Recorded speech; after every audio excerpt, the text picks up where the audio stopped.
ठाण्याची शिवसेना आणि शिवसेनेचं ठाणं हे जणू एक समीकरणच. अगदी बाळासाहेब ठाकरेंपासून शिवसेना आणि ठाणेकर यांचं अगदी जिव्हाळ्याचं नातं. 1986ला ठाणे महापालिकेवर पहिल्यांदा शिवसेनेची सत्ता आली आणि हे नातं आणखीन घट्ट झालं. अगदी आनंद दिघेंसारखा हिरा बाळासाहेब ठाकरेंना याच ठाण्यातून मिळाला. आनंद दिघे यांचं काम आणि बाळासाहेब ठाकरेंचा आशीर्वाद यामुळे अगदी कमी काळात ठाण्यात शिवसेना रुजली, वाढली आणि मजबूत झाली. ठाण्यात शिवसेनेचे आमदार खासदार निवडून येऊ लागले आणि संपूर्ण ठाणे हे भगवं झालं. परंतु आता शिवसेनेतच उभी फूट पडले. उद्धव ठाकरे विरुद्ध एकनाथ शिंदे अशा दोन शिवसेना तयार झाल्यात. एकनाथ शिंदे हे सुद्धा ठाण्याचेच असल्यानं त्यांनी आतापर्यंत तरी बालेकिल्ला अबाधित ठेवलाय. पण आता खुद्द भाजपकडून शिंदेंना आव्हान देण्याचा प्रयत्न सुरू झाल्याचं दिसतंय. ठाण्यात शिंदेंच्या एक हाती सत्तेला सुरुंग लावण्याचं काम भाजप करतंय. मागच्या काही दिवसात त्याचे संकेतही पाहायला मिळाले.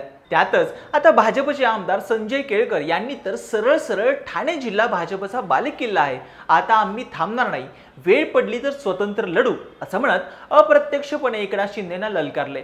संजय केळकर यांचं हे विधान म्हणजे आगामी ठाणे महापालिका निवडणूक स्वबळावर लढण्याची तयारी भाजप तिथं नाहीये ना, अशा चर्चांना आता जोर आलंय. भाजपकडून नेमकं कोणतं राजकारण चाललंय? एकनाथ शिंदेंना होम पिचवर आउट करण्यासाठी भाजपने मागच्या काही दिवसात कसे एकामागून एक डाव टाकलेत, सविस्तर पाहूयात या व्हिडिओच्या माध्यमातून. हॅलो, मी ओमकार आणि तुम्ही पाहताय हॅलो महाराष्ट्र. तसं बघितलं तर ठाण्यातील शिवसेनेच्या गडाला सुरुंग लावण्याचं काम भाजप आधीपासूनच करत आलंय. मात्र आता उघड उघड भूमिका घेण्याचं धाडस भाजपनं दाखवलंय. आमदार संजय केळकर यांचं विधान म्हणजे शिंदेंना त्यांचे दिलेले थेट संकेतच म्हणावे लागतील. संजय केळकर यांनी म्हटलं की ठाणे जिल्ह्यात भाजपचे 9 आमदार आहेत. 9 आमदारांच्या जवळपास कुणीही नाहीये. त्यामुळे ठाणे जिल्हा भाजपचा बालेकिल्ला आहे. त्यामुळे महापालिकांच्या बाबतीत मोठ्या प्रमाणात लोक निवडून आणणं आणि लोकांचं समर्थन मिळत आहे. सामान्य माणसाचा भाजपवर विश्वास आहे. त्यामुळे हा पक्ष वाढत जाईल. वेळ पडेल तेव्हा स्वतंत्र, वेळ पडेल तेव्हा सर्वांना बरोबर घेऊ, पण भाजप आता थांबणार नाही. संजय केळकर यांच्या या विधानानंतर भाजप शिंदेंना ठाण्याच्या बालेकिल्ल्यातच चेकमेट करतायत या सगळ्या चर्चांना आता बळ मिळाले. एकनाथ शिंदेंना ठाण्यातच घेण्याचा प्लॅन भाजपनं लोकसभा निवडणुकीपासूनच केला होता असं देखील बोललं जातं.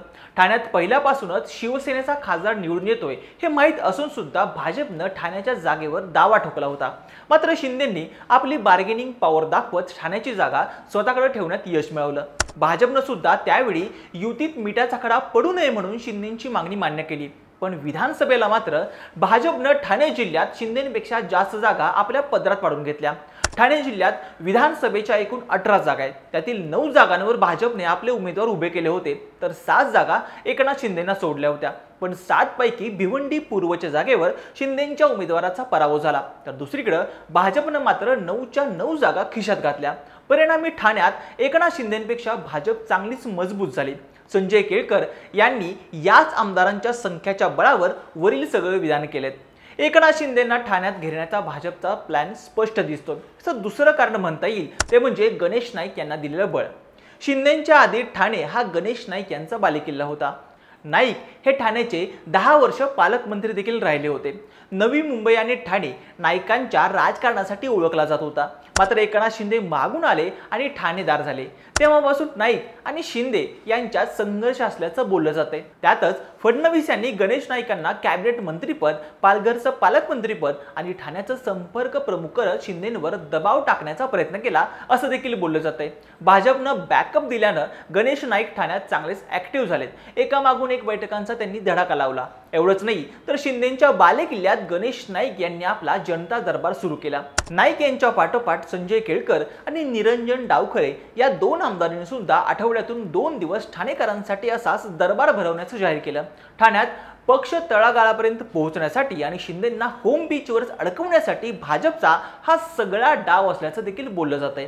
ठाणे महापालिकेचा इतिहास बघितला तर एकूण 131 नगरसेवकांची संख्या असलेल्या ठाण्यात 2017च्या निवडणुकीत शिवसेनेचे 67 आणि भाजपचे 23, राष्ट्रवादीचे 34 आणि काँग्रेसचे 3, MIMचे 2 आणि अपक्ष 2 असे एकूण 131 नगरसेवक निवडून आले होते. आता शिवसेना आणि राष्ट्रवादीमध्ये 2 गट पडल्यानं त्यांची ताकद विभागली गेली.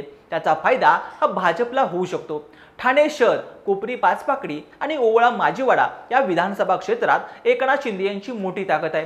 तर जुन्या ठाण्यात भाजपचा प्रभाव देखील पाहायला मिळतो।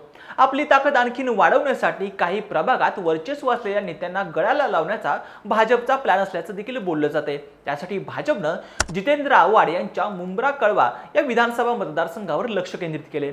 भाजपकडून कळव्यातील राष्ट्रवादी शरद पवार गटाच्या 18 आजी माजी नगरसेवकांना गळ घालण्यास सुरुवात झाली असून त्यापैकी काही जणांसोबत राज्यातील वरिष्ठ नेत्यांच्या बैठका झाल्याचे देखील बोललं जाते।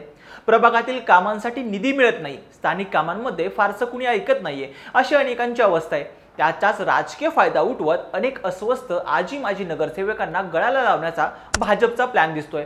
स्वबळावर ठाणे महापालिका निवडणूक लढवण्यासाठीच भाजपकडून या सगळ्या हालचाली सुरू असल्याचं देखील बोललं जाते। आणखी एक महत्त्वाची गोष्ट म्हणजे ठाण्यात अजित पवारांच्या राष्ट्रवादी काँग्रेससोबत सुद्धा भाजप जम बसू शकतं। फडणवीस आणि अजित पवार यांच्यातील चांगलं बॉन्डिंग बघता ठाण्याच्या म्हणजेच शिंदेंच्या बालेकिल्ल्यात शिंदेंनाच आउट करून अजितदादा आणि फडणवीस नवा डाव खेळू शकतात।